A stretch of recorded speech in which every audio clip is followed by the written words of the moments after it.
Bonjour à toutes, bonjour à tous, bienvenue au Hub des Territoires.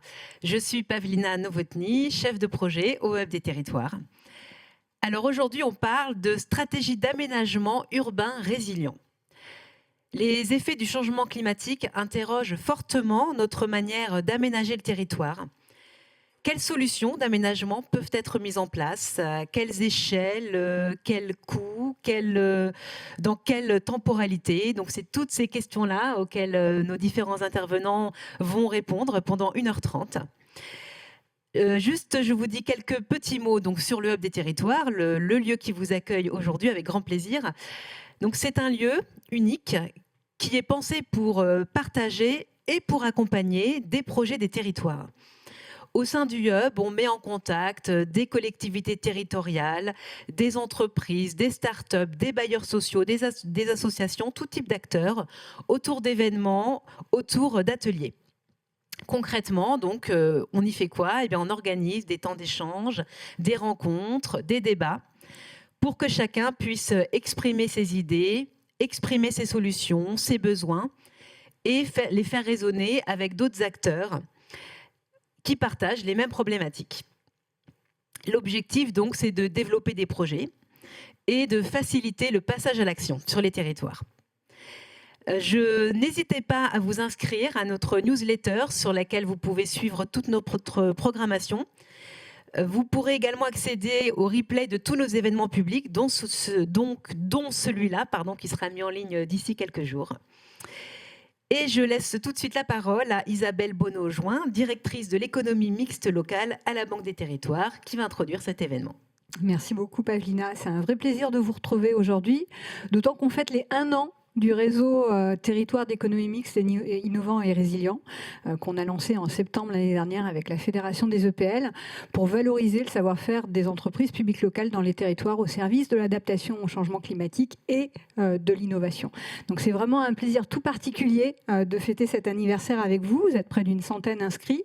Comme le disait Pavlina, l'ensemble de l'initiative est enregistrée et vous pourrez revisionner ou partager le replay à qui de droit. C'est aussi un des avantages du Hub des Territoires, cette capitalisation sur les retours d'expérience qu'on a. Ça a été dit par Pavlina également. Aujourd'hui, on va s'intéresser à comment adapter finalement les politiques d'aménagement et quelles solutions pour les villes résilientes. Et pour ça, on va pouvoir bénéficier, et j'en suis très ravie de l'éclairage du Club Ville Aménagement en introduction, puisque nous aurons la chance d'accueillir son président, son nouveau président, Florence Henfar-Carnot, qui va me rejoindre dans quelques instants. Et puis après, on va pouvoir faire un petit focus, un retour d'expérience sur le territoire lyonnais avec la métropole de Lyon et la SPL Lyon-Part-Dieu. Et enfin, un petit focus sur l'accompagnement de la Banque des Territoires dans le cadre de ce programme, un territoire d'économie mixte innovant et résilient. C'est 5 millions d'euros de crédits d'ingénierie qu'on met à disposition pour accompagner les projets des EPL en matière d'innovation et d'adaptation au changement climatique. Et donc l'idée, c'était de pouvoir mieux vous éclairer sur comment aller chercher ces crédits d'ingénierie et notamment de faire un petit focus sur un dispositif qui est dans les offres de ce programme. Voilà. Sans plus attendre, je propose à Monsieur le Président du Club Ville Aménagement de me rejoindre pour une petite séance introductive, histoire de mieux faire connaissance avec le Club Ville Aménagement. Et sans attendre, Monsieur le Président, cher Florent, est-ce que tu peux nous dire un peu ce qu'est ce Club Ville Aménagement? Merci Isabelle, je ne sais pas si je l'allume. Super. Merci beaucoup Isabelle de ton invitation. Merci au Hub des Territoires. J'aimerais vous saluer toutes et tous physiquement et à distance. Sans attendre, pour vous décrire le club Ville Aménagement, d'abord c'est un club qui a 30 ans, qui a été créé par des aménageurs qui avaient le souci à l'époque où la notion de projet urbain était en émergence. On se situe au début des années 90, la décentralisation est passée par là, et les grands élus qui vont devenir de grands élus aménageurs commencent à s'être pleinement saisis de la question, et donc la figure du projet urbain émerge. celle qui fait que progressivement, on est moins dans la programmation d'un projet qui va devoir se dérouler au millimètre, tel qu'il a été imaginé dans le plan de référence, et plus dans la question du plan guide, de l'adaptation progressive du projet, et au fond de l'intégration d'une complexité encore plus grande que celle qui avait guidé la question de l'aménagement pendant la reconstruction, puis les Trente Glorieuses. Et au fond, ce club, c'est quoi? C'est d'abord 90 membres, pour l'essentiel des aménageurs en SEM, SPL ou EPA, voilà, répartis sur tout le territoire, avec une dominante de métropole régionale, mais aussi, et c'est très important pour nous, et progressivement de plus en plus d'acteurs d'autres échelles, dont des acteurs villes moyennes ou progressivement échelle d'intervention départementale. Et l'objet du club, c'est d'être un lieu d'échange professionnel avec les chercheurs et entre praticiens sur les questions contemporaines de l'aménagement.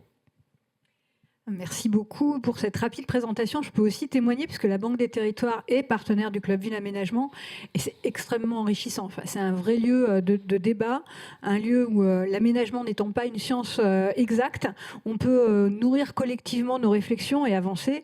Et une des restitutions, finalement, des dernières étapes de restitution des travaux du Club Ville Aménagement, c'était en juin dernier, le 26 juin, à Lyon. Lyon, de nouveau, capitale du monde, comme ce matin. Puisque vous y avez tenu vos derniers entretiens, les entretiens de l'aménagement, avec cette thématique qui fait particulièrement écho à notre matinée, défis climatiques et projets urbains, quelle gouvernance de l'adaptation, pourquoi avoir choisi ce sujet et pourquoi est-ce qu'il est central aujourd'hui en matière d'aménagement? Alors les entretiens de l'aménagement, comme tu viens de le rappeler, se déroulent tous les 3 ans, et c'est le moment de restitution de nos travaux qui se déroule d'une certaine manière de façon un peu plus discrète en groupe de travail pendant 3 ans. Donc d'abord, je voudrais indiquer que ces travaux sont pilotés par les membres du club, mais ouverts de manière assez large, tant pour contribuer que pour assister aux discussions. Et donc ça, c'est une première chose. C'est sous cette forme que, sans avoir rien à vendre, je le dis aussi parce que ça compte beaucoup, il y a une forme de pensée libre que nous affrontons les questions qui sont centrales dans la question de l'aménagement contemporaine. Et donc nous restituons ces travaux tous les 3 ans, en effet, à travers une journée et demie de colloques, voilà, et qui se tenait à Lyon. Et la plénière d'ouverture, comme tu l'indiquais, a été consacrée aux questions de l'adaptation. Alors il y a une raison très, très simple, c'est que les deux occurrences précédentes des entretiens de l'aménagement avaient beaucoup focalisé les questionnements sur la question de l'atténuation. La première fois, il y avait une sorte de sidération de la profession réunie lors de ce colloque, lorsqu'on avait pris la mesure des chiffres. C'est un moment qui a compté pour nous, et c'est tout l'intérêt de ces moments, puisque un chercheur nous avait indiqué que la responsabilité en point carbone de la ville dans sa fabrique et son fonctionnement était de l'ordre, alors on peut discuter, enfin de l'ordre d'un tiers de l'empreinte carbone globale d'une société développée, ce qui quand même avait saisi la salle. Il faut se remettre, on est il y a 7 ans en arrière, ou à peu près, et en fait nous vivions probablement tous à l'époque, en tout cas beaucoup d'entre nous, dans l'idée que nous étions les gentils progressistes aménageurs, et que sans doute les industriels étaient très méchants en termes de carbone, mais probablement pas nous. Bon, en fait, c'est pas vrai. Et donc, il y a eu un moment de vérité, puis un long travail de fond au club, et c'est vrai évidemment en dehors de ces murs, travailler sur la manière dont on pourrait baisser l'empreinte carbone de la ville. Et c'est seulement lors de ces 2 ans et demi derniers de travail que la question complémentaire de l'adaptation est apparue sur nos radars. Et du reste, il est étonnant de voir l'accélération d'appropriation de cette question, qui en fait est appropriée beaucoup plus vite que l'atténuation. Puisque 3 ans en arrière, et ça n'est offensé personne, les chercheurs l'avaient sur le radar, mais pas les praticiens. Et sauf erreur de ma part, assez peu les politiques publiques. Et en vraiment dans cette séquence de temps, il y a eu une accélération majeure et donc nous voulions restituer l'état de nos travaux sur ce sujet pour à la fois le déclarer d'une certaine manière centrale ce qu'il est, on pourra rebondir sur le pourquoi, et dire comment nous commençons, parce que c'est seulement le commencement, à nous approprier les types de solutions à mobiliser et à essayer de les imaginer. Avec une complexité particulière, c'est un environnement incertain. Comment du coup vous projetez dans cet environnement pour nourrir les travaux du club ? Alors, sur le rapport à l'incertitude en matière d'adaptation, vous avez des propositions méthodologiques que je ne vais que restituer là très brièvement, mais ça a été étudié beaucoup, notamment sur la question des grandes crues historiques, Paris et Londres étant des exemples à cet égard, où en fait la méthodologie consiste à se dire, voilà, par seuil cliquet, voilà, si je suis à tel seuil, ma stratégie est celle-ci, et si d'aventure le seuil est dépassé, vous avez un déploiement en arborescence de solutions stratégiques alternatives en fait. Et donc plutôt que de chercher, ce qui n'est pas facile pour les Français cartésiens que nous sommes, à avoir un chemin stratégique dont on pense qu'il embrasse la totalité des enjeux, comme ceux-ci sont incertains et évolutifs, les deux. C'est-à-dire que plus on met de temps à s'adapter, plus le phénomène sur lequel il nous faut travailler se transforme et s'aggrave. Et donc en fait, on est dans une situation à la fois très singulière, un peu inquiétante, mais passionnante en termes de méthodologie, qui consiste à avoir une idée de l'approche et de la ligne générale, mais à penser de manière réticulaire. Et donc en fait, c'est de se dire, j'ai de grandes étapes, je prends une option principale, par exemple, je suppose que la planète va se réchauffer à 2 degrés, voilà, exemple, en espérant que ce ne sera pas plus. Je sais ce que ça veut dire pour mon territoire, par exemple pour Lyon c'est beaucoup plus, pour la France c'est plus 4, on le sait, c'est plus 2 par rapport à la moyenne mondiale, et Lyon c'est beaucoup plus, c'est plus 7. Donc j'ai un plus 7, je travaille avec ça. Qu'est-ce que ça veut dire sur les phénomènes météo et voilà, d'hygrométrie, enfin, voilà, donc ça on peut le détailler. Qu'est-ce que j'en fais dans mon plan d'action? Et si jamais c'est plus, comment je m'adapte sur le chemin? Donc voilà, c'est passionnant. Évidemment, à ce stade, mes énoncés sont plus méthodologiques qu'opérationnels parce qu'on est en période progressivement d'opérationnalisation de tous ces enjeux. On n'y est pas encore. Mais voilà comment on aborde l'incertitude. Merci beaucoup. On va y revenir d'ailleurs avec le retour d'expérience de la métropole de Lyon. Mais peut-être avant, est-ce qu'il y a une bonne échelle d'intervention sur des projets d'adaptation au changement climatique en matière d'aménagement ? Alors c'est une question fondamentale parce que en substance le projet urbain s'est conçu et pratiqué pendant 30 ans plutôt à l'échelle de périmètres de ZAC et de concessions d'aménagement. Donc par définition on a un périmètre défini, circonscrit, plutôt dans la ville intramuros, même si c'est pas vrai de manière absolue. Et en fait, dans la mesure où l'adaptation, c'est d'abord une question posée par le climat, elle est spontanément et par construction d'échelle géographique. Et donc en fait, la question de la traduction opérationnelle de l'adaptation en aménagement, en effet, est en train de transformer les échelles. Vraisemblablement à travers la ville régénérative, qui est à la fois une manière d'atténuer et d'adapter. On peut avoir des micro-échelles, ça c'est déjà assez largement engagé. Le travail sur le bâti ancien dégradé peut devenir une figure générale. Vous avez des figures qui peuvent être l'intervention sur le bâti tertiaire ou résidentiel à la grande échelle pour les mêmes raisons d'adaptation, atténuation, qui peuvent devenir 2 très grands projets. Et là, il y a une question, il se trouve que nous on le pratique à La Part-Dieu, on pourra peut-être en dire un mot tout à l'heure, sur le tertiaire. Nous intervenons sur le tertiaire La Part-Dieu parce que c'est le 2e quartier d'affaires de France, très bien. Si demain nous engagions à la demande de nos élus et de la métropole des travaux sur le résidentiel, on le ferait dans notre périmètre parce que c'est là que nous sommes titrés pour le faire, mais au fond La question, elle est d'échelle urbaine.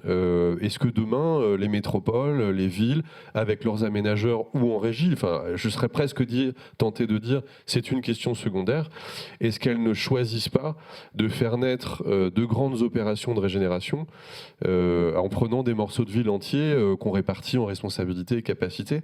Et puis après, je parlais de l'échelle géographique, c'est sortir de la ville, l'eau, par exemple, ou la préservation du vivant, ou le recul du trait de côte, qui est probablement, avec l'eau, le plus grand défi de l'adaptation des 50 années à venir. Ce sont des échelles qui sont hors les murs de la ville, qui sont régionales ou interrégionales. Donc il y a une grande question, c'est est-ce que demain, on fait naître des opérations à ces échelles, et alors est-ce qu'on les dote d'une stratégie d'ensemble, probablement discuter avec l'État et contractualiser avec lui, et ensuite on les opérationnalise par morceaux, incarnés territorialement de manière peut-être plus modeste. Modeste, ce sera déjà parfois très très ambitieux. Ou est-ce que on imagine que des EPA revisités, travaillant avec les territoires, prennent des linéaires d'intervention absolument majeurs? Ce sont des questions qui sont devant nous. Avec une vraie complémentarité du coup des échelles d'intervention, de la mobilisation de tous les acteurs. On a eu l'occasion dans nos précédents rendez-vous plénières et aussi rendez-vous de l'innovation d'accueillir plusieurs témoignages à la fois de collectivités, d'EPL dans les Outre-mer, Nouvelle-Calédonie, Guyane, Saint-Pierre-et-Miquelon, très intéressant, mais aussi sur la problématique de l'eau. Et c'est vrai que du coup ce matin on souhaitait faire ce focus sur l'aménagement qui est vraiment central. Avant de rentrer sur cette table ronde très opérationnelle que nous avons souhaité, peut-être un petit coup de pub, parce que la semaine prochaine, il y a les prochains rendez-vous, les 5 à 7, qui est le prochain rendez-vous du Club Ville Aménagement, si vous voulez nous en dire un petit mot. Et puis je pense que dans le chat, on va pouvoir mettre le lien. Je regarde Mathieu qui est à la technique pour l'inscription sur ce temps qui est animé par Ariela Masmoudi. Oui, d'abord c'est très gentil, merci beaucoup de nous permettre d'en dire un petit mot. Donc le club et Ariela Masmounji organisent, et Ariela a eu un rôle très clairement majeur, ces conférences professionnelles depuis maintenant de nombreuses années. C'est un lieu de brassage d'idées qui est passionnant, et donc effectivement vendredi la semaine prochaine de 17h à 19h, physiquement c'est dans les lieux de la Fabrique de la Cité à Paris, dans le 12e arrondissement, et c'est toujours présent aussi en numérique, donc on peut suivre les travaux à distance. On aura une conférence dédiée à la question de l'intelligence artificielle en lien avec la question de l'aménagement. Quelles sont les opportunités qu'elle nous offre, et Ariela et ses invités essaieront de brosser un tableau, mais aussi quels risques, et sans vouloir évidemment spoiler, comme on dit aujourd'hui, la conférence, l'une des questions assez centrales, c'est que comme elle est générative, ce qui est en réalité un mot très mal choisi pour dire que cette intelligence prend ce qui est déjà et le remet à sa sauce, mais en fait elle n'invente rien, et bien en fait elle va remobiliser tous nos biais cognitifs et culturels qui sont déjà là.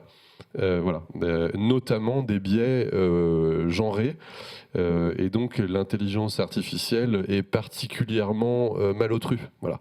Et donc ça pose beaucoup de questions. Et donc on y parlera aussi du coup d'innovation. Et puisqu'on est sur les 5 minutes coup de pub, on a de prochains rendez-vous. On va parler au Hub des territoires avec la Fédération des EPL et la Banque des territoires des EPL. Cet après-midi, il n'est pas encore trop tard pour vous inscrire. On a une très très belle séquence sur santé et économie mixte, les solutions à la fois sur les sujets de prévention en matière d'aménagement. On reparlera aménagement, mais aussi sur les solutions très concrètes, notamment avec les maisons de santé qui sont aujourd'hui portées de plus en plus dans les territoires par les outils de l'économie mixte. Le 2 décembre prochain, nous aurons le prochain atelier du Réseau national des foncières de redynamisation. On s'inscrit dans la durée. Je disais tout à l'heure, on fêtait notre premier anniversaire ce matin. Le Réseau national des foncières de redynamisation fêtera ses 5 ans en juin prochain. Et c'est toujours des ateliers qu'on construit de manière extrêmement opérationnelle pour des retours d'expérience. Et là, on fera aussi focus notamment sur les crédits d'ingénierie et sur l'importance de cette ingénierie amont pour développer des projets. Et enfin, le 10 décembre prochain, nous aurons le deuxième rendez-vous du réseau national des EPL-ENR, et cette fois-ci à la Fédération des EPL. Donc pareil, je pense que le lien va être mis dans le chat pour que vous puissiez vous y inscrire. Voilà, sans plus attendre, je vous propose qu'on passe à cette deuxième table ronde. J'ai le plaisir de demander à Fanny Laperrière, qui est directrice de la maîtrise d'ouvrage urbaine de la métropole de Lyon, de nous rejoindre. Et moi, je cède ma place à Jean-Baptiste Béoutis, qui est directeur d'investissement dans l'équipe EPL à la Banque des Territoires et le monsieur qui a travaillé ardemment sur le programme qui vous est proposé ce matin. Donc un grand merci à lui et je te cède la parole. Merci beaucoup, bonjour à tous, merci d'être avec nous pour partager le retour d'expérience sur le territoire lyonnais. Donc, on a effectivement Fanny Laperrière qui est directrice de la maîtrise d'ouvrage urbaine à la métropole de Lyon et Florence Sainte-Fargarneau qui va changer de casquette, quitter celle de président du club ville d'aménagement pour prendre celle de directeur général de la SPL Lyon-Part-Dieu. On va faire ce temps de table ronde. Si vous avez des questions, n'hésitez pas à les poser en ligne. On va prendre un moment d'échange questions-réponses à la fin de la table ronde. Je vais commencer avec vous, Fanny Laperrière. La métropole de Lyon, on l'a vu, est un des territoires qui se réchauffe le plus vite en France. On parle de plus 7 degrés. En termes de nuits tropicales, on parle de 40 nuits tropicales par an. Le tissu urbain devra absorber un certain nombre de défis, des canicules, des pluies de forte intensité. Aujourd'hui, quel est le diagnostic sur le territoire et comment la métropole peut répondre à ces défis ? Bonjour à toutes et à tous. Voilà, merci beaucoup. Donc, deux petites slides d'intro qui font écho à ce que vous venez de dire, Jean-Baptiste, et puis à ce que disait tout à l'heure Florent. Lyon est une des villes qui se réchauffe le plus vite et le plus en France, et même en Europe. Donc, on voit sur cette carte et sur ces graphiques que le nombre de jours de canicule à Lyon, il atteint près de 200 jours depuis 20 ans, et ça fait que s'accélérer. En 2050, on prévoit 40 jours de canicule par an. Donc,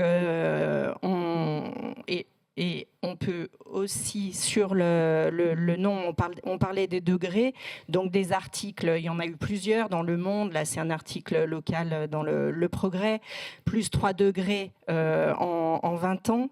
On est passé à une température moyenne de 11 degrés entre 1950 et 1980 à 14 degrés depuis 2020.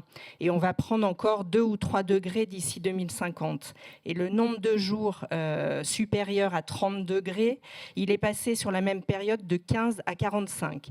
Donc on a envie de dire que l'adaptation à Lyon, en fait, c'est pas une option, c'est une obligation. Donc il faut absolument qu'on s'adapte. Pour ça, on a un travail à toutes les échelles. On parlait d'échelle tout à l'heure, pour que la métropole reste vivable et habitable.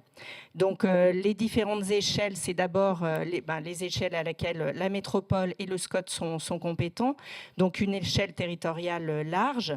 On a ensuite l'échelle des projets urbains. On y reviendra, y compris avec Florence, sur la Part-Dieu. On a l'échelle de la rue du quotidien et de la rue, on va dire, ordinaire, de la ville ordinaire. Et puis, on a l'échelle du bâtiment et du logement. Donc, c'est à toutes ces échelles qu'on travaille au niveau de la métropole aujourd'hui pour adapter notre territoire. Et on va dire qu'on est dans une adaptation qui est permanente.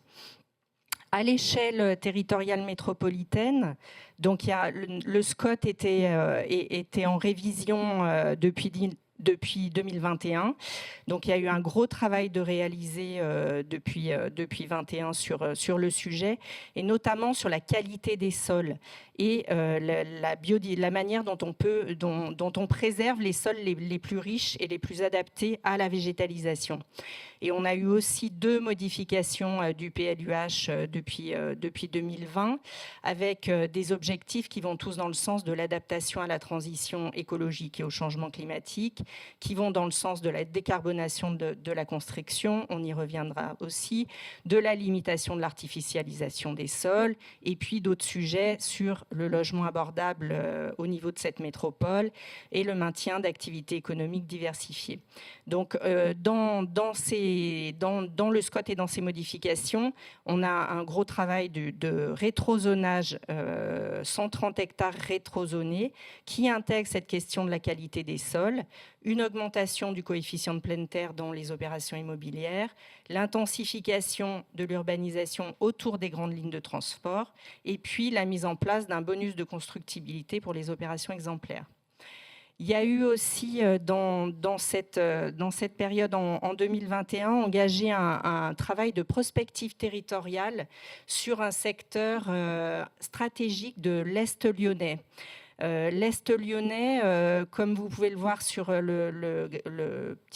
petite carte centrale, c'est en fait des plaques monofonctionnelles avec un aéroport, un centre des congrès, une grande zone industrielle, une grande zone commerciale, des zones d'activité. Et puis au milieu de tout ça, on a aussi du pavillonnaire, de l'habitat, un peu un morcelé en tout cas, en différentes plaques monofonctionnelles et un peu servicielles des autres secteurs de la métropole. Et on le voit sur la carte de droite, c'est en même temps le secteur du coup qui est le plus sensible à la surchauffe urbaine. On a quand même 60% de pleine terre sur ce secteur, on a aussi des zones agricoles, mais on n'a pas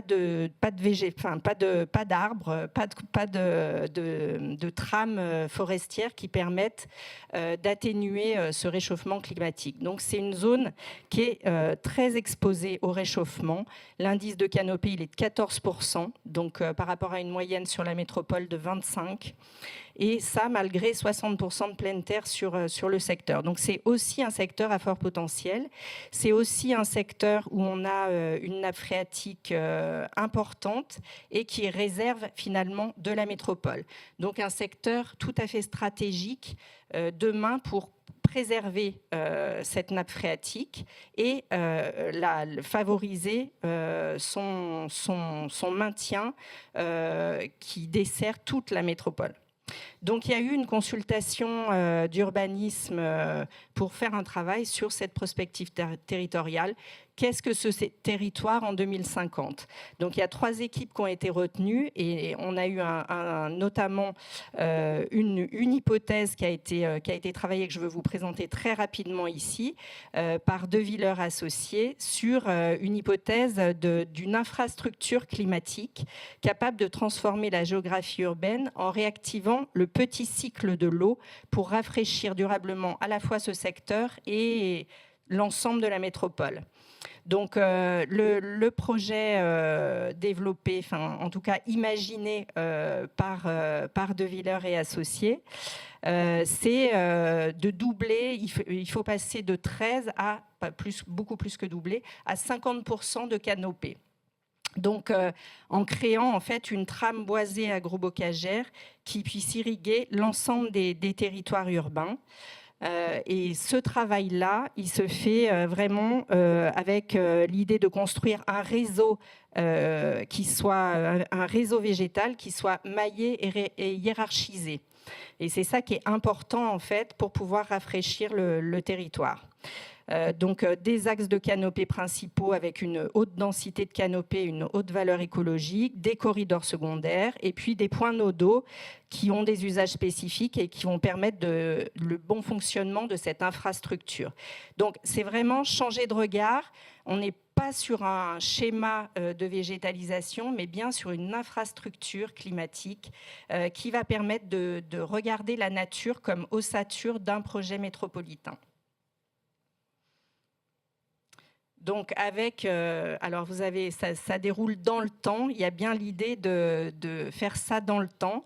On est sur un secteur où vous voyez le paysage agricole qui est important déjà au départ. Donc l'action, elle peut se faire en plusieurs étapes. Déjà sur les fonciers maîtrisés, les infrastructures routières et l'idée c'est de s'adapter aux plaques, on va dire, sur lesquels, alors je sais pas, hop, j'arrive, voilà, aux différentes plaques monofonctionnelles. Donc là, il y a c'est schématique, mais des exemples de dire, par exemple, sur la zone d'activité de demi-plaine, voilà telle qu'elle est aujourd'hui en 2025. On va planter, en 2035, il y aura des plantations, et en 2045, on est y compris sur des activités densifiées et diversifiées sur ces zones-là pour en faire des secteurs de vie. Sur la grosse zone commerciale, aujourd'hui, on a du parking. Demain, ce sera densifié et planté, et puis pour aboutir à un quartier mixte intense habité. Et puis, sur l'agriculture, on a aujourd'hui une agriculture extensive assez pauvre. L'idée de remailler par des haies et puis d'arriver avec un projet d'agroforesterie et de ferme à eau en utilisant le petit cycle de l'eau. Donc, voilà les exemples. Donc, c'est un projet, on va dire, d'ampleur qui est aujourd'hui au stade de la prospective territoriale. Mais on va travailler à partir d'aujourd'hui à comment on met ce projet-là en œuvre, par quoi on commence, par où on commence, et comment on utilise finalement le potentiel de ce territoire pour l'ensemble, au bénéfice de l'ensemble de la métropole. Donc la deuxième échelle, c'est celle des projets urbains. Donc on va revenir très en détail sur la Pardieu. Donc à l'échelle de la métropole, on a une centaine de projets urbains conduits soit en régie par la direction de la maîtrise d'ouvrage, soit confiés aux aménageurs. Donc on a à la fois la SPL Pardieu, la SPL Confluence et la CERL SPL Mélac qui conduisent des opérations d'aménagement. Mais sur la centaine, on en a aussi beaucoup en régie. Et je voulais aussi vous montrer des exemples de projets urbains, plus d'espaces publics qui sont aussi pilotés dans ma direction. Et notamment le projet stratégique et central de la presqu'île de Lyon.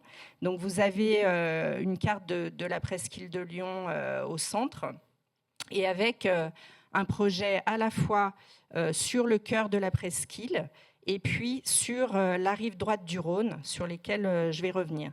Donc sur la presqu'île, l'objectif du projet, ça a été de supprimer le trafic de transit au profit notamment des transports en commun et des modes actifs et de la marche aussi du piéton, mais aussi un gros projet de végétalisation et de transformation de l'espace public.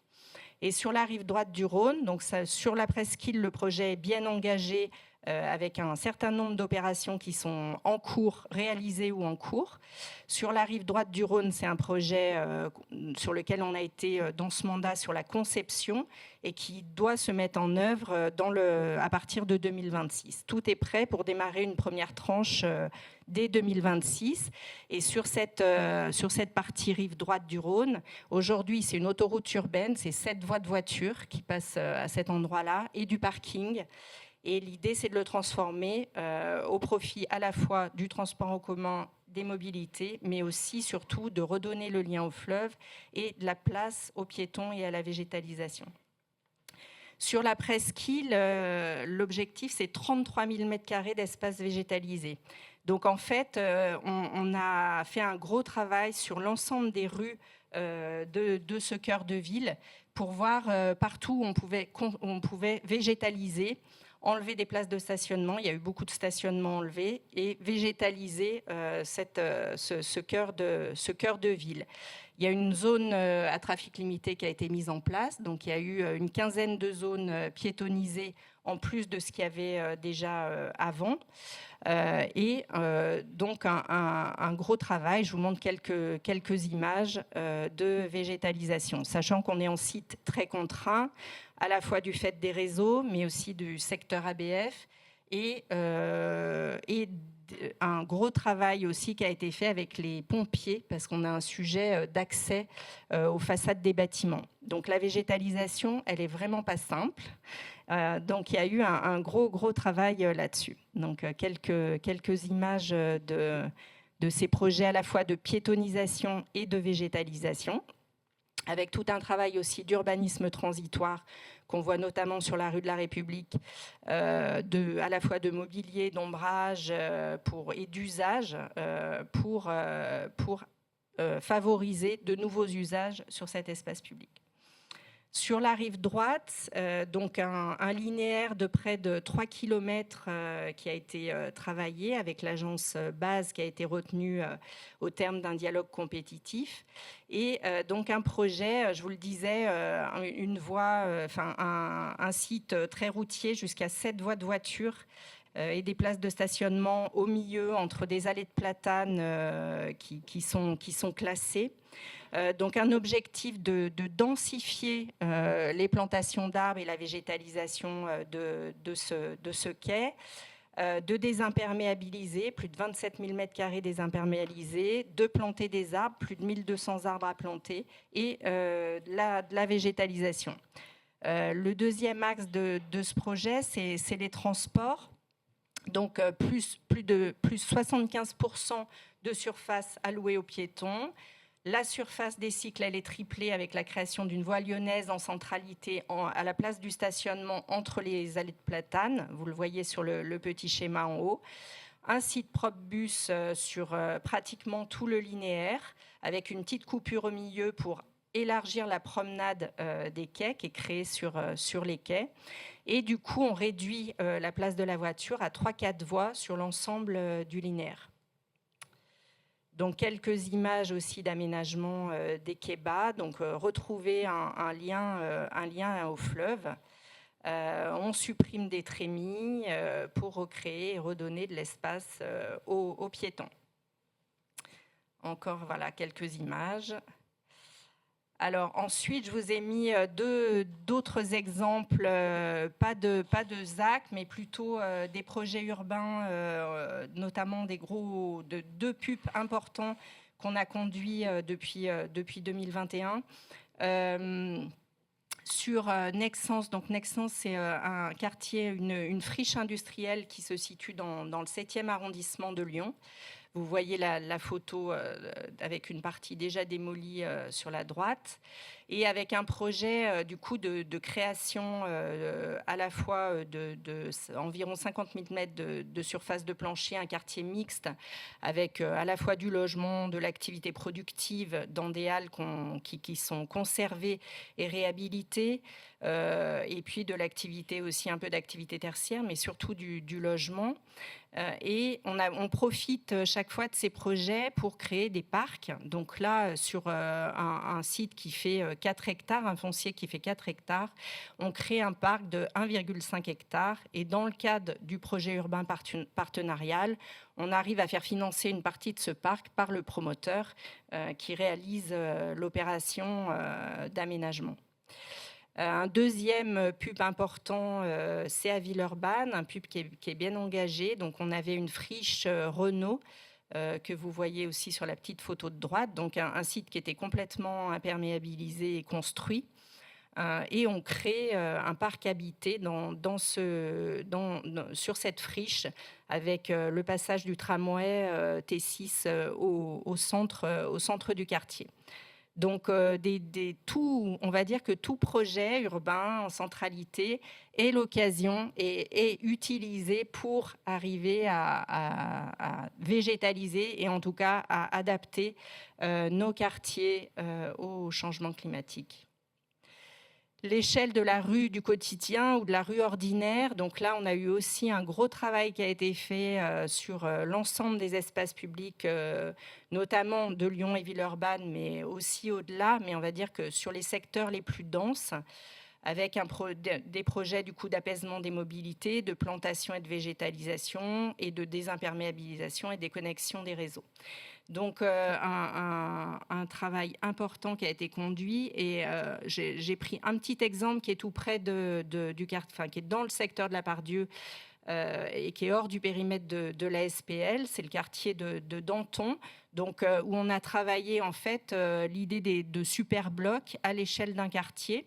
C'était un quartier où il y avait beaucoup de stationnements et beaucoup de gens qui se garaient là pour aller prendre leur train à la gare. Donc, on a revu le plan de circulation pour qu'en fait, à la fois, c'était aussi un secteur de shunt, donc ça ne serve plus aux circulations de transit, mais uniquement aux résidents.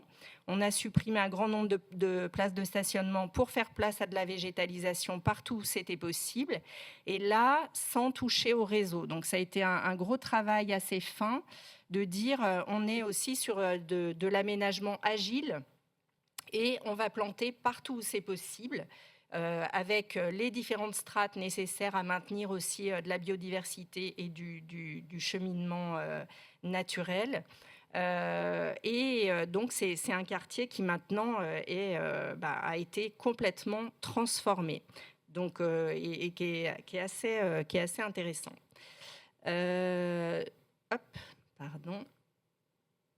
Et un deuxième exemple dans la ZAC de la Confluence. Alors sur la ville de Lyon, il y a eu un gros travail devant les écoles, avec la création de rues des enfants. Donc avec la piétonisation devant les écoles, de toutes les rues qui passaient devant les écoles, la végétalisation, et créer des espaces de convivialité pour les parents, les enfants et les passants.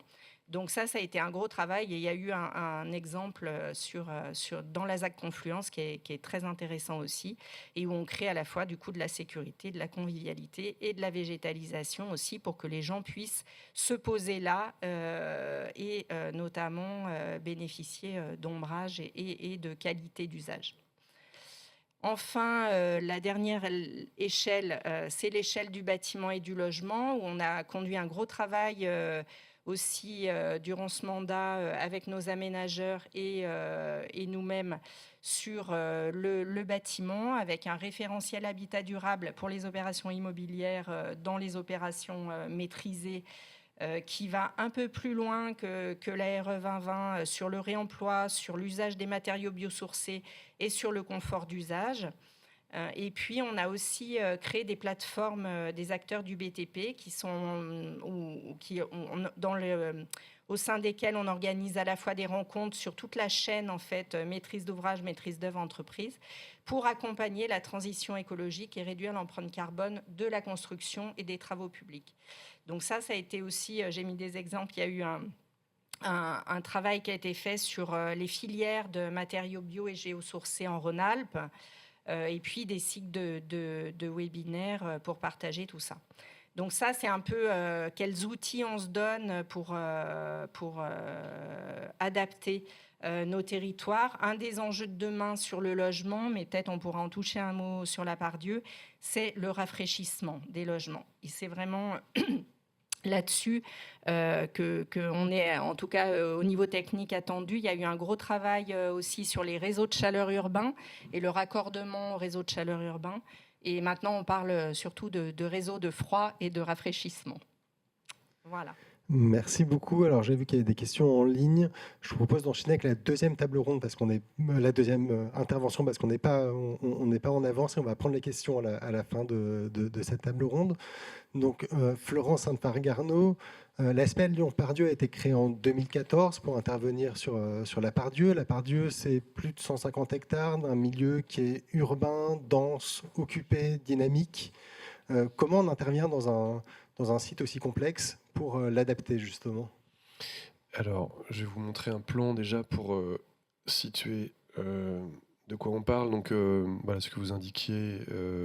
Là, vous avez en couleur au cœur l'espace de la ZAC, c'est 38 hectares. Et puis, en fait, l'essentiel de ce qu'on a sous les yeux en blanc fait partie de la concession d'aménagement qui fait 177 hectares. Donc, disons que c'est une aire de jeu relativement importante. C'est presque un arrondissement de la ville.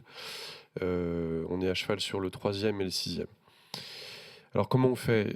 L'une des particularités de la Pardieu, c'est d'être un site déjà construit, comme vous l'indiquiez, avec une caractérisation sur les enjeux d'adaptation qui est très forte, puisque c'est d'abord un quartier hérité des années 60 et 70, avec un urbanisme de dalles, et de manière générale, un urbanisme minéral. Et donc, globalement, nous héritons d'un site qui est extrêmement dynamique et puissant, c'est le levier, mais extrêmement exposé aux îlots de chaleur, c'est le problème, et donc le sujet brûlant, sans jeu de mots, qu'il nous faut traiter. Alors, comment on fait ? Brièvement, de manière générale, réintervenir à la Part-Dieu, c'est-à-dire transformer un quartier ultra-métropolitain sans l'emboliser et sans l'empêcher de fonctionner, ça suppose déjà, en fait, une méthode d'intervention transformatrice très coordonnée avec les flux du quartier. Donc on a mis en place de longue date, et ça c'est indépendamment de la question de l'adaptation, une méthode de coordination très aboutie avec un OPC U, c'est-à-dire urbain. On ne se contente pas de coordination à l'échelle de nos transformations prises bout à bout, mais à l'échelle globale du quartier, ce qui a été rendu particulièrement nécessaire et démonstratif par la transformation de la gare en pôle d'échange multimodal de la Part-Dieu, parce qu'il fallait évidemment transformer cette gare entièrement, à peu près de fond en comble, et évidemment sans l'empêcher de fonctionner. Et donc ça, il y a une méthode générale de coordination très intense de l'ensemble de nos flux de transformation pour qu'ils laissent les flux de fonctionnement vivants. Alors une fois qu'on a dit ça, on a un enjeu de lutte contre les îlots de chaleur qui est absolument déterminant, évidemment, pour les usages du quotidien de la Part-Dieu. Les habitants, les salariés, évidemment, ont besoin que ce quartier puisse être agréable à vivre et donc adapté, et Fanny l'a très très bien dit, à des enjeux de changement de température qui sont parmi les plus prégnants en France, en fait. Donc on est à la pointe de la flèche du problème. Donc il faut s'en occuper. Et pour dire les choses, il y a aussi un enjeu économique. La Part-Dieu, c'est 1,3 million de mètres carrés tertiaires. C'est le deuxième quartier d'affaires de France. Et ces 1,3 million de mètres carrés représentent plusieurs milliards d'euros d'encours d'actifs. Voilà, immobilier. Il est évident qu'un quartier exposé au réchauffement et qui ne serait pas rafraîchi, adapté, c'est un quartier qui perd aussi, qui perd et sa valeur d'usage et sa valeur économique. Et donc il faut se dire derrière que les enjeux sont de plusieurs dimensions et que ce cœur du réacteur tertiaire du territoire, il a besoin aussi pour des raisons économiques, d'être adapté. Alors une fois qu'on a nommé le problème, c'est aussi une manière de commencer à désigner nos ressources et nos leviers d'action, puisque nous avons, c'était limpide dans le propos de Fanny, une stratégie territoriale qui est très puissante, très articulée, très engagée à toutes les échelles. Donc déjà, ça aide le projet urbain de la Part-Dieu qui est inséré dans cette problématique et ce mouvement général.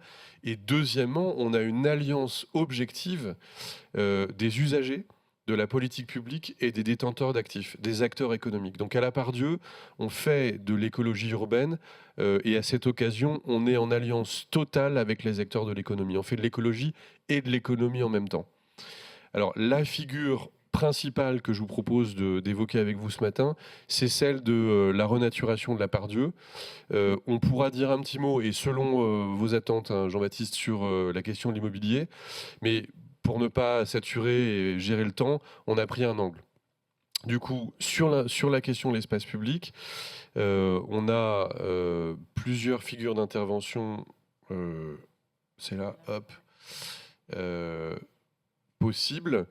On a une orientation générale du projet qui consiste à mener ce qu'on a appelé la révolution paysagère de la Part-Dieu, c'est-à-dire sa renaturation dans toutes les formes d'intervention possibles.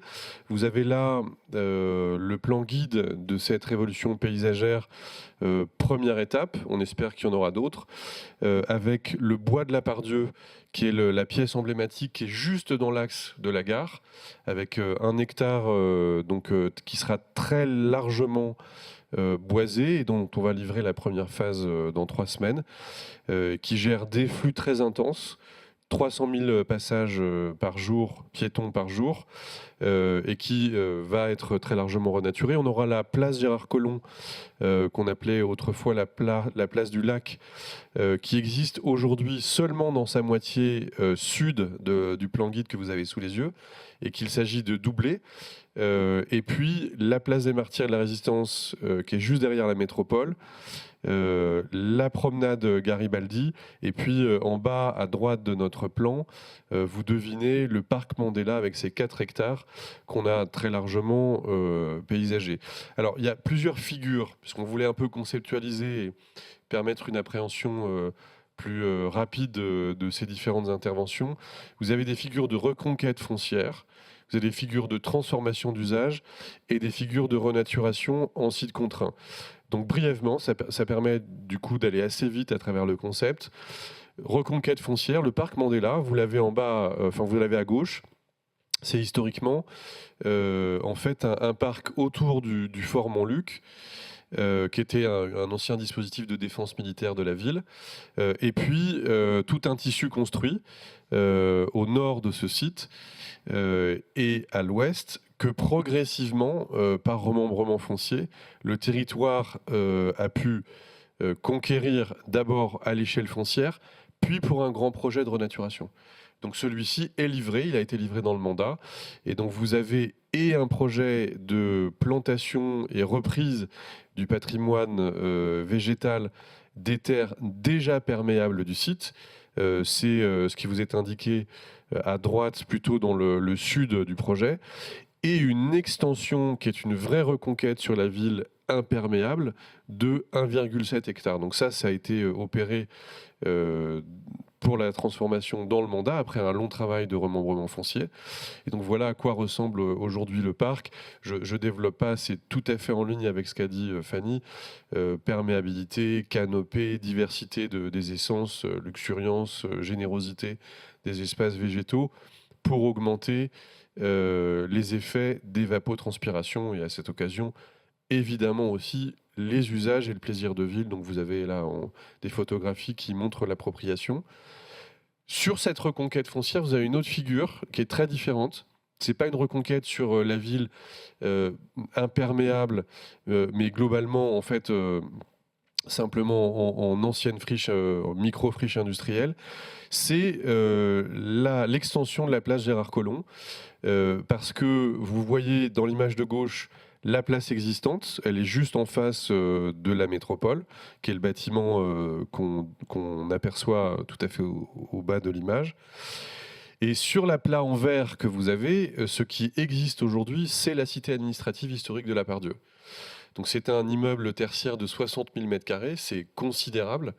Et la discussion avec l'État, qui a besoin lui-même de faire muter son immeuble, pour des raisons évidentes d'usage et de non-performance environnementale, la discussion avec lui, c'est de ménager de part et d'autre de cette place étendue des emprises pour qu'il puisse disposer d'une nouvelle cité administrative neuve. À droite, c'est déjà fait, de la place, et à gauche, neuve ou en réhabilitation. C'est un questionnement stratégique que nous menons actuellement avec l'État. Et au milieu, une reconquête du sol par des constructions d'une partie du bâtiment. Donc là, vous avez une figure entièrement différente de renaturation par reconquête sur le tissu construit, avec des enjeux financiers, volumétriques qui sont absolument considérables et pour lesquels nous serons très heureux d'engager la discussion avec vous après cette conférence sur les outils de financement que vous allez nous présenter. Et enfin, une autre figure de reconquête foncière, c'est le bois de la Part-Dieu, qui est juste en face de la gare, qui est une reconquête sur une ancienne rue circulée, qui va, pour partie, c'est la partie nord du plan masse en haut à droite là, de notre écran, accueillir des îlots plantés très longitudinaux et des passages piétons et cyclistes à la place de l'ancienne rue circulée par les véhicules motorisés. Et puis cette reconquête foncière, elle se fait aussi sur la parcelle de France Télévisions. Donc c'est le sud de notre plan masse, où vous voyez ces 3 grands îlots végétaux, beaucoup plus importants en volume.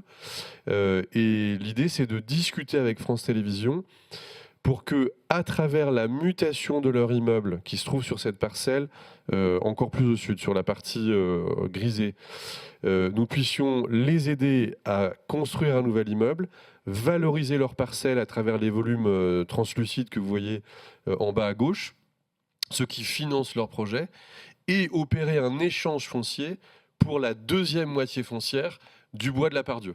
Donc vous avez en fait des enjeux croisés, hein, c'est du billard à 3 ou 4 bandes, où on essaye de faire que tout le monde soit gagnant. C'est évidemment très compliqué au milieu d'une crise immobilière, mais on voit bien là, le raisonnement stratégique, et il est fait au bénéfice de la renaturation. Et le bois, donc, je vous l'indiquais, il va être livré dans 3 semaines. Vous avez la situation initiale avant travaux, la situation en cours.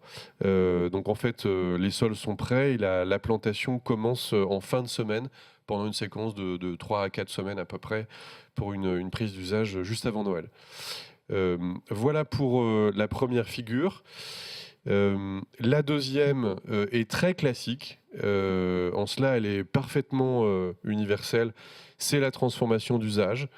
Prendre un bon vieux parking urbain, la place des Martyrs de la Résistance, et le transformer en place urbaine perméable. Chose qu'on a opérée donc, dans le mandat, elle vient d'être livrée avec un gain, puisqu'on arrive à 42% de surface végétale sur place, alors que naturellement on était sur une nappe d'asphalte, de parking, donc on a un gain qui est presque équivalent à la totalité de la surface perméable in fine. Et puis au demeurant, on est au contact d'une école, c'est la photo en bas à droite, l'école Léon Jouot, donc elle-même a été fait l'objet d'une extension, c'est ce qu'on devine là sur l'immeuble 19e, l'extension moderne. Et puis on a un travail de design urbain qui est sympathique, qui a été imaginé avec les enfants. Et qui est piétonnisé, absolument. On a une rue des écoles à cette occasion. Et la dernière figure, c'est la figure de renaturation en site contraint. C'est beaucoup de mots et une formule un peu alambiquée pour dire comment est-ce qu'on renature là où c'est a priori le plus difficile, à savoir sur une dalle. Parce qu'on n'en a pas tout à fait fini avec la dalle historique de la Pardieu. Vous avez là le nouveau parvis de la gare qui est désormais le pôle d'échange multimodal de la Pardieu, qui se connecte au métro, à la plus grande vélostation de France avec ses 1500 places, à 2 pôles bus, à des lignes de tram nombreuses, à des lignes de pistes cyclables, les voies lyonnaises qui composent un grand réseau territorial. Cet objet avait naturellement besoin d'un parvis, mais il se trouve que ce parvis, c'est le toit d'une place basse qui connecte au métro, à des commerces et à la vélostation que je citais, ainsi qu'à une station taxi. Et c'est aussi, dans les étages inférieurs, le toit d'un parking de 3 étages. Et donc la question posée, c'est comment renaturer une dalle en béton. Et qui plus est, nous n'avons pas d'excuse, nous venons de l'opérer, donc ce n'est pas une dalle héritée, c'est une dalle du présent. Et donc notre chance, c'est que le génie civil a été conçu dès l'origine pour accueillir des fosses terre-pierre qui étaient relativement ambitieuses dans leur volume. C'est la photographie centrale. Donc ce génie civil-là, il était prévu dès la conception initiale du projet, donc il n'a pas été nécessaire de le réinterroger. Chose qui était impossible parce que quand on s'y est collé avec les élus, avec Fanny et Sébastien Chambre pour les équipes de la métropole, le génie civil était déjà coulé. Bon, donc pas question de l'interroger. Mais notre chance, c'est que nous avons pu travailler à une ouverture d'îlots végétaux. Vous avez en haut le projet 2020 avant la révolution paysagère qui composait une trame d'arbres géométrique 5-5 avec donc beaucoup de canopées, mais pas de végétalisation au sol. Le principe, c'était un sol minéral qui venait entourer le pied d'arbre. Les qualités d'ombrage étaient fortes, les qualités d'évapotranspiration et de rapport sensible à la nature assez faibles. Et donc, en fait, ce que nous avons fait, c'est que nous avons commandé et dirigé une reprise de conception avec nos concepteurs. Donc, c'est l'AUC et Basse-Metz pour intégrer un langage d'îlot, et donc nous avons ouvert les îlots végétaux que vous constatez donc, dans le plan masse projet reconçu, ce qui a permis d'intervenir sur les 3 strates et d'augmenter très largement le propos paysager de la place Béraudier, donc ce nouveau parvis de gare. Et désormais, il est livré. Et vous avez la photo en haut à gauche qui fait apparaître ces figures. Et si j'ai un petit mot peut-être de conclusion sur la renaturation de la Part-Dieu, c'est de vous dire qu'elle comporte des enjeux d'usage, évidemment, mais que derrière ça, il y a aussi un enjeu culturel de connexion sensible à la nature en ville.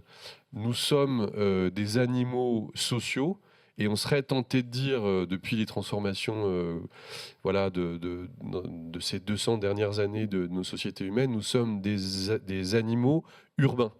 Et notre rapport quotidien et sensible avec la nature s'est beaucoup dégradé, ce qui a tendance à faire de nous des êtres qui ne se vivent pas comme étant insérés dans le vivant, ce qui, sans préempter vos préférences ou croyances métaphysiques respectives à chacun, est manifestement faux. Nous sommes des animaux et nous faisons partie du vivant. Voilà, ce qui n'empêche pas qu'on soit peut-être autre chose. Et le fait de recréer du lien quotidien et culturel avec la nature en ville est un enjeu. Et là, les formes que nous dessinons, ces îlots sur un parvis de gare, mais aussi ce qu'on montrait tout à l'heure, les formes généreuses du bois de la Part-Dieu qui est en train de naître, ce sont des enjeux absolument majeurs pour qu'on puisse demain se dire j'habite ou je travaille à la Part-Dieu, je suis pris dans des flux intenses, c'est un lieu très métropolitain, très intense, mais au fond, mon rapport avec l'identité de la ville, c'est un rapport tant avec l'arbre qu'avec la tour. Et ça, et la tour, c'est aussi une référence, c'est à Bruno, hein, je veux dire la tour, c'est un enjeu de réinsertion culturelle dans ce qu'est l'adaptation, qui est en fait une révolution de nos sociétés. Merci beaucoup pour ces 2 retours très inspirants. Je ne sais pas s'il y a des questions dans la salle ou des questions en ligne. Je vois déjà une question dans la salle. Je vais vous apporter le micro pour que vous puissiez la poser. Bonjour, Frédéric Gilles d'Assosystème. Je voulais savoir si vous utilisiez des jumeaux virtuels 3D pour développer, optimiser, et je vais parler, on travaille actuellement pour plusieurs villes, on s'aperçoit que tout ce qui est courant d'air dans la zone d'urbanisme peut avoir un impact sur la canopée, sur le choix des essences, sur le choix des sols, etc. Merci. On s'est concerté silencieusement avec Fanny. Donc, je vous réponds brièvement pour la Part-Dieu. Donc, nous n'avons pas encore utilisé cet outil, mais nous travaillons avec l'École centrale de Lyon, qui est un laboratoire de recherche qui se donne pour ambition de pouvoir décrire à la fois numériquement, et il y a aussi tout un travail en soufflerie avec maquette. Donc c'est vraiment un double physico-numérique, les enjeux climatiques de la Part-Dieu. Et l'idée, c'est demain de pouvoir avoir une idée très précise des îlots de chaleur existants et à venir, et des capacités de rafraîchissement en testant des hypothèses de plantation.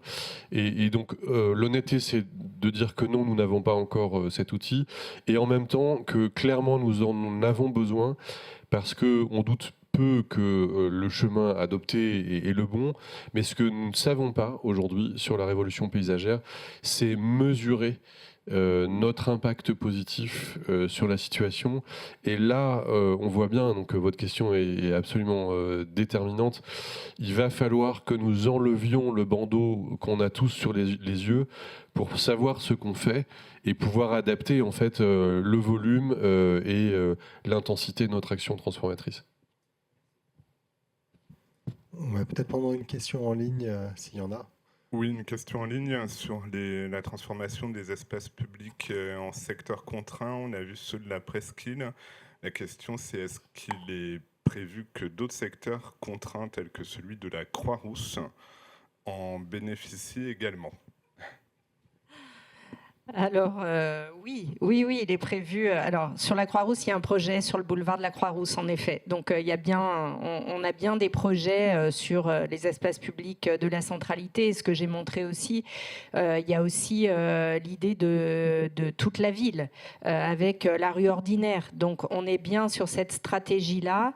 Après, il y a une question de priorisation qui sera faite dans la prochaine PPI, mais bien sûr qu'il y a un enjeu d'irriguer, on va dire, et de développer la canopée sur l'ensemble de la ville. Après, il y a des questions de priorisation de lieux où, en effet, les îlots de chaleur sont les plus importants. Donc, on a un enjeu aussi de prioriser parce qu'on ne peut pas intervenir partout. Merci beaucoup, je vois le temps qui défile, je vous remercie. Moi, je retiens de ces exemples assez inspirants l'importance d'avoir une approche à plusieurs échelles. On l'a bien vu dans vos deux témoignages respectifs. L'action forte qui est menée sur le territoire lyonnais, dans un environnement qui est incertain mais qui agit pour avancer. Et évidemment, le continuum entre la collectivité donneur d'ordre et la SPL qui met en œuvre concrètement le projet urbain. Merci beaucoup. Pour la deuxième table ronde, j'appelle tout de suite Camille Picard, directrice générale de Toits temporaires urbains. J'appelle également Marie-Odile Farino, directrice du réseau 7, et Victor Pobel, qui est chef de projet accélérateur territorial, groupe Caisse des dépôts. Dans cette table ronde, on va parler des crédits d'ingénierie, avec notamment deux focus. Un focus sur comment financer l'innovation avec l'accélérateur territorial groupe, et un focus sur la formation, comment se former à l'innovation. Dans la précédente table ronde, on a parlé de Foster-Pierre, on a parlé de Fermao, donc c'est des projets qui évidemment sont un peu atypiques, innovants. Comment est-ce qu'on en arrive là? Et je vais d'abord passer la parole à Victor Pobel qui va nous présenter l'accélérateur d'impact territorial groupe Caisse des dépôts. Bonjour. Alors, l'accélérateur, c'est un dispositif d'innovation au service des 13 entités membres du groupe Caisse des dépôts et bien sûr à destination des territoires. Nous accompagnons le développement d'offres innovantes en phase avec les objectifs de développement durable et avec les axes de développement stratégique du groupe Caisse des dépôts dans le but d'apporter des solutions concrètes aux territoires.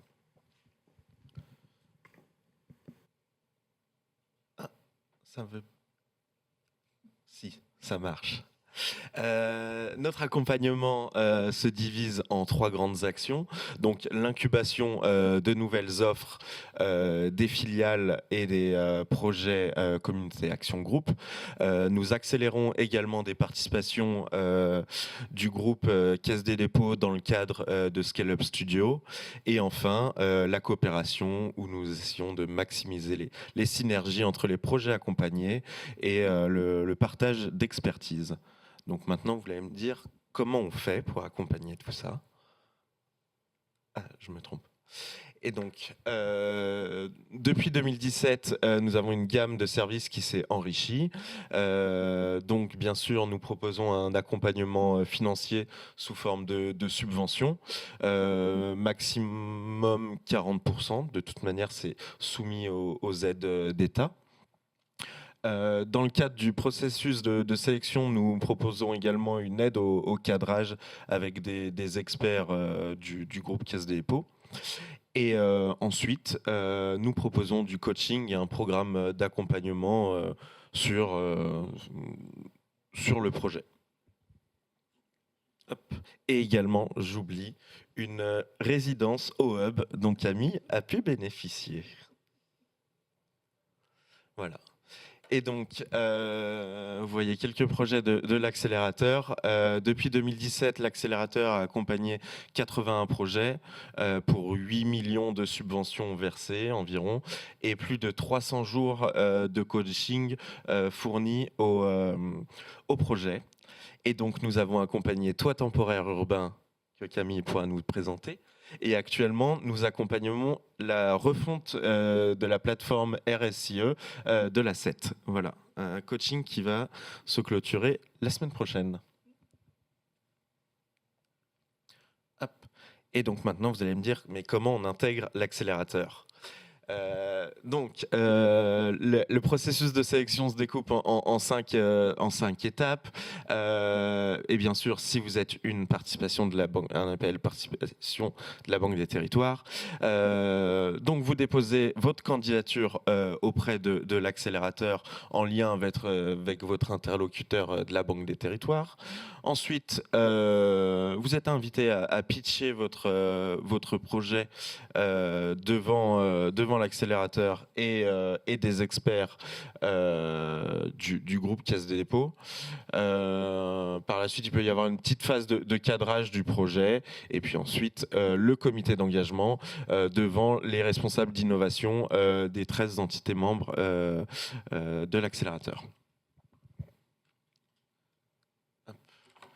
Et donc les critères de sélection de l'accélérateur, donc une EPL appartenant au portefeuille CDC, le caractère innovant pour le projet, un projet dédié à l'adaptation au changement climatique et une perspective de déploiement à grande échelle, de réplicabilité dans 3 autres territoires minimum. Voilà, merci. Merci beaucoup. Donc très concrètement, si vous êtes une société d'économie mixte dont la Caisse des dépôts est au tour de table au capital, puisque initialement c'était un dispositif qui était réservé au groupe Caisse des dépôts, mais qui est aujourd'hui ouvert à toutes les SEM dont la Caisse des dépôts est actionnaire, vous pouvez candidater à l'accélérateur d'impact territorial groupe pour financer jusqu'à 40% de vos projets innovants, y compris les coûts de ressources internes que vous y dédiez. Ce n'est pas uniquement les prestations externes, c'est aussi le coût de ressources internes.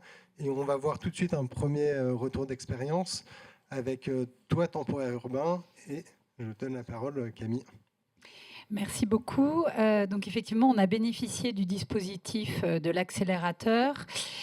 À partir en fait d'une question qui rejoint un certain nombre des propos qui ont été tenus sur la métropole de Lyon, à savoir comment donner une utilité sociale à des fonciers déjà artificialisés et vacants le temps de la production de la ville.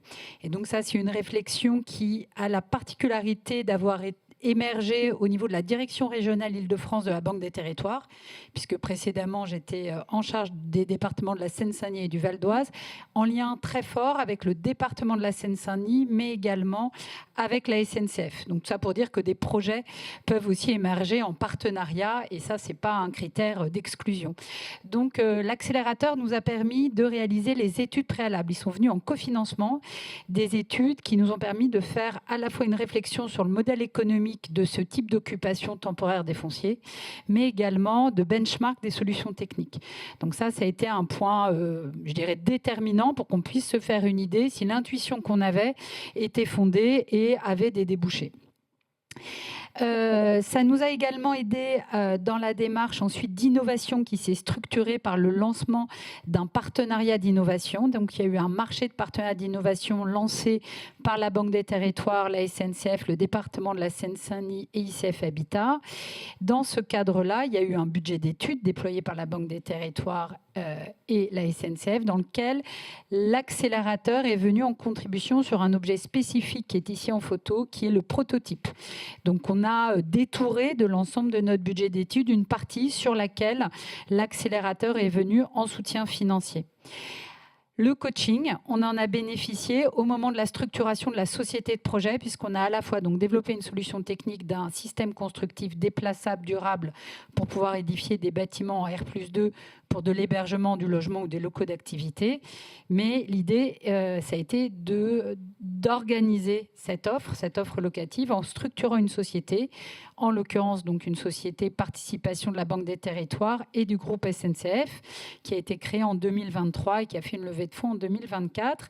Le coaching, ça nous a été extrêmement utile parce qu'au moment où il fallait structurer l'offre, la structurer d'un point de vue vraiment marketing de l'offre, on a bénéficié d'une dizaine de séances avec le prestataire désigné par l'accélérateur et qui nous a permis vraiment de challenger notre modèle, de le challenger à la fois du point de vue marketing mais également économiques. Donc ça a été très utile parce que quand on a des projets, on a souvent le nez dans le guidon et voilà, il y a certaines choses qu'on ne voit pas. Donc ça nous a aussi ouvert des perspectives commerciales auxquelles on n'avait pas pensé. Et donc ça a été très utile. Et donc voilà le projet qui aujourd'hui sort de terre, les premières images. Donc c'est une structure d'hébergement d'urgence à Stein. Donc c'est un bâtiment en R+2 au cœur du programme NPNRU de la ville de Stein, au Clos Saint-Lazare. On va édifier un bâtiment pour une durée de 5 ans pour accueillir 90 personnes, c'est-à-dire 30 femmes avec enfants, sur un terrain laissé vacant après la démolition d'une tour et avant que l'aménageur, qui est une participation de la Caisse des dépôts, puisque c'est Pleine Commune Développement, n'y réalise une cité artisanale. Donc voilà, en tout cas, je pourrais répondre à vos questions si vous le souhaitez sur l'accompagnement déterminant qu'on a reçu de l'accélérateur. Et du coup, très concrètement, pour les aménageurs qui nous écoutent, à quel moment on fait appel à Toit Temporaire Urbain dans le process d'aménagement? À tout moment. Dès le départ, si on a conscience que finalement le MS Project qui imagine qu'on va réaliser l'opération d'aménagement en 4 ans et demi, peut-être en réalité c'est 9 ans le temps qu'on ait les autorisations administratives, etc., pour identifier s'il y a des fonciers qui peuvent recevoir des occupations temporaires, mais aussi plus tard. Aujourd'hui, il y a un certain nombre d'aménageurs qui ont conclu des accords avec des promoteurs. Les promoteurs, comme vous le savez, en ce moment, les conditions ne sont pas toujours réunies pour engager des constructions. Et donc, l'aménageur qui s'est engagé vis-à-vis, par exemple, des riverains pour édifier un bâtiment écran pour qu'on ne voit pas... par exemple, le périphérique, aujourd'hui, c'est un cas de figure qu'on regarde pour permettre à un promoteur de déployer son opération, qu'il y ait une occupation temporaire qui permette à la fois d'accueillir des usages utiles, ça peut être des locaux de bureau, ça peut être de l'hébergement, ça peut être du logement temporaire. Donc, il y a vraiment différentes étapes auxquelles les aménageurs peuvent faire appel à nous pour, on va dire, donner de l'usage à des fonciers, voire préfigurer des opérations d'aménagement. C'est ce qu'on fait aujourd'hui sur des terrains qui ont fait l'objet d'études, on va dire, d'anticipation par des établissements publics fonciers. Eh bien, on vient occuper temporairement pour l'hébergement des travailleurs, des salariés sur les grands chantiers industriels. Et de ce fait, on préfigure un aménagement futur en dépolluant et en réalisant des VRD. Merci beaucoup. Pour continuer, on a parlé de coaching sur l'innovation. L'innovation, ça ne s'invente pas, ça s'apprend. Et du coup, je passe la parole à Mario Dilfarino pour le réseau 7, qui va nous présenter l'offre de formation sur l'innovation, sachant que dans le cadre du parcours territoire d'économie mixte innovant et résilient, nous pouvons cofinancer jusqu'à 50% des formations pour les SEM et les SPL.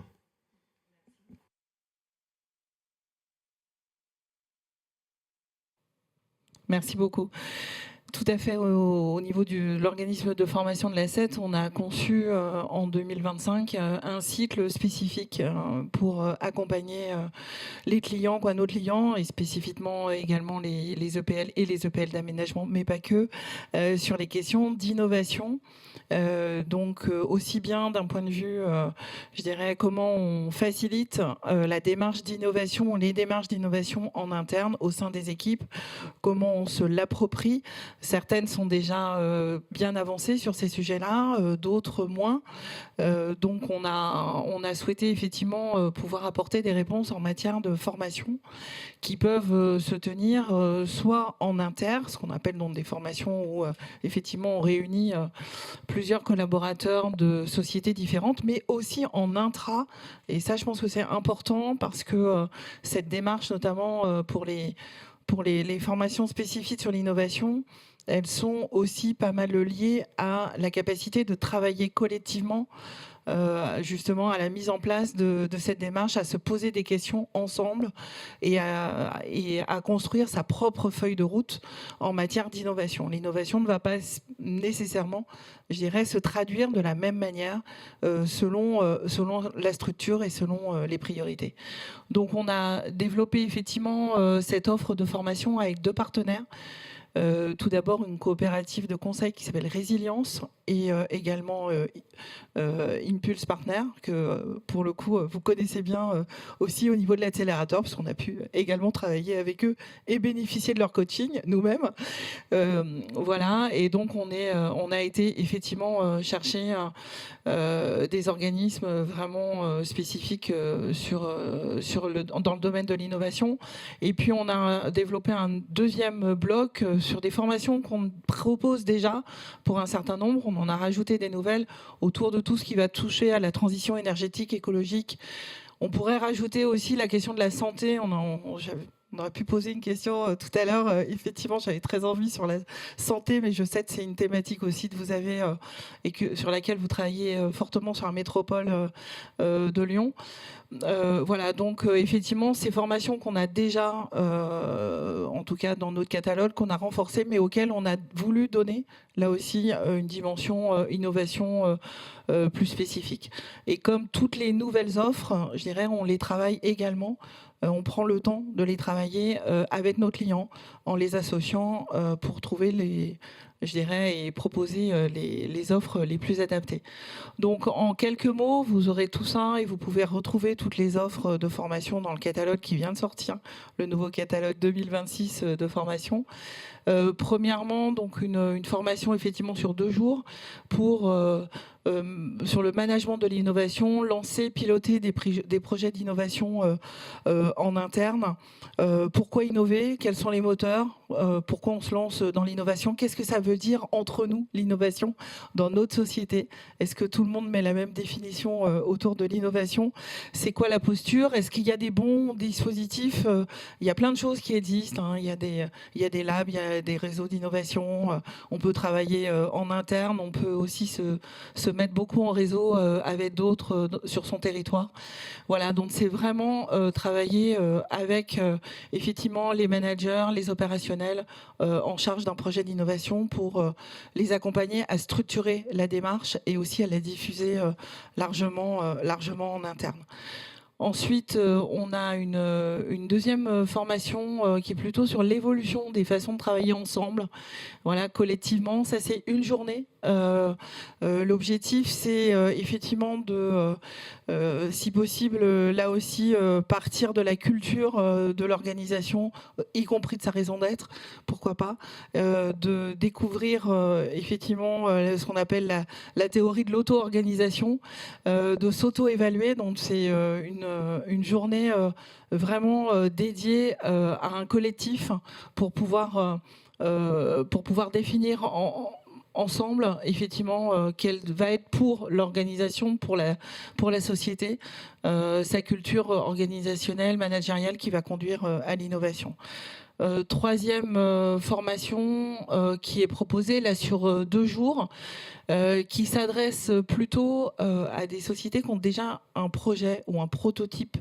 Alors on ne fait pas de concurrence à l'accélérateur, c'est pas l'objectif, c'est plutôt en complémentarité. D'ailleurs, ça pourrait être effectivement intéressant de voir comment on peut se faire des allers-retours demain si dans l'accélérateur on a des projets qui remontent d'EPL. Voilà, mais effectivement là c'est vraiment de travailler sur un projet partagé, un prototype, et là encore de créer les conditions optimales pour pouvoir l'emmener jusqu'au bout et de façon très concrète et très opérationnelle. Voilà, donc on s'est limité aujourd'hui autour de ces 3 formations. Il y a plein d'autres formations, comme tu disais aussi, Jean-Baptiste, qui existent. Et ces formations sont d'ores et déjà disponibles dans le catalogue, et n'hésitez pas à revenir vers nous, vers nos équipes, Stéphane Orsini, la directrice de l'organisme de formation, et Jeanne Calvet, qui est en particulier en responsabilité sur ces formations. Et comme je disais, pour terminer, effectivement, dans l'ensemble des formations thématiques qui touchent à l'environnement, à l'énergie, à la décarbonation. On a renforcé effectivement un certain nombre de nos formations dans ces domaines-là, voilà, à la fois sur des nouveaux sujets. Je ne vais pas tous les reprendre. Vous voyez, on a effectivement des formations autour des sols pollués, de l'eau, de la biodiversité. On en parlait tout à l'heure. Effectivement, avec qui on vit autour de nous, dans nos villes, dans nos territoires. Voilà, et puis valoriser les qualités, par exemple écologiques d'un foncier. Et je rajouterais effectivement la santé dont on va parler également cet après-midi. Merci beaucoup. Peut-être juste une petite question. Quand on parle de formation d'innovation, ça peut faire peur sur le côté phosphorant ou désincarné de l'innovation. On sait que la A7 a une expertise particulière en aménagement. Ça faisait sens de vous faire intervenir à la fin de cet événement sur l'aménagement. Est-ce qu'il y aura un langage, comment se traduira le langage opérationnel sur ces métiers qui sont des métiers très spécifiques? Ouais, c'est pour ça qu'on a vraiment travaillé avec les deux partenaires, Résilience Conseil qui travaille sur l'intelligence collective et Impulse Partner, pour se dire que pour qu'ils nous proposent des formations, je dirais, qui soient très concrètes, très opérationnelles, avec des outils simples, avec des outils qui sont appropriables. Et c'est pour ça que je disais aussi tout à l'heure de passer un temps pour désacraliser aussi ce terme d'innovation. Qu'est-ce qu'on met derrière exactement? Voilà, parce que parfois, et assez souvent d'ailleurs, pas mal d'ores et déjà de structures, d'EPL, de bailleurs sont dans des démarches d'innovation, mais sans nécessairement mettre le mot innovation également dessus. Et la deuxième chose, c'est de ne pas nécessairement vouloir tout traiter, parce qu'on pourrait avoir effectivement envie de monter des projets entre guillemets d'innovation dans l'ensemble des activités de la société, mais là aussi comment on s'empare de un ou deux sujets et comment on fait en sorte ensuite que ça devienne une démarche appropriée.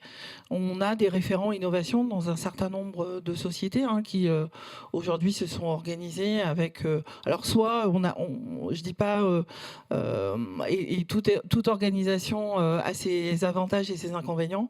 Parfois on a effectivement quasiment une direction de l'innovation qui existe et qui est intitulée en tant que telle, et puis parfois l'innovation est plutôt distillée. On a des référents innovation dans un certain nombre d'équipes. Voilà, donc il y a des choix là aussi en termes de management, en termes de faire, en termes d'animation qui sont différents. Et je pense que c'est important de laisser aussi, de travailler, d'accompagner pour que chacun puisse vraiment trouver l'organisation, la solution qui lui convient, et non pas de vouloir calquer absolument tel ou tel schéma. Merci beaucoup, on a hâte de découvrir ça. Je vais récupérer la zapette et vous remercier pour vos interventions, puisqu'on arrive à la fin de cet événement. Peut-être ce que j'en retiens, c'est notamment que l'adaptation est maintenant au cœur des sujets d'aménagement. On l'a vu à travers les politiques d'aménagement, à travers la mise en œuvre concrète des opérations d'aménagement, avec un besoin d'innovation qui est forte. On a pu voir des sociétés innovantes et des offres d'accompagnement proposées par la Banque des territoires pour soutenir cette innovation, notamment dans l'économie mixte au profit des CM, des SPL, des CEMOP, le cas échéant.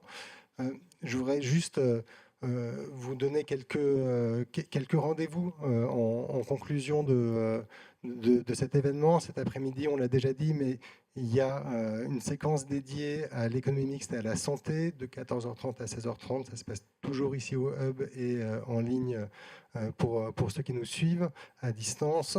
Le 2 décembre, ça sera l'atelier du Réseau national des foncières de redynamisation. Et le 10 décembre, l'atelier du réseau des SEM d'énergie renouvelable à la Fédération des EPL.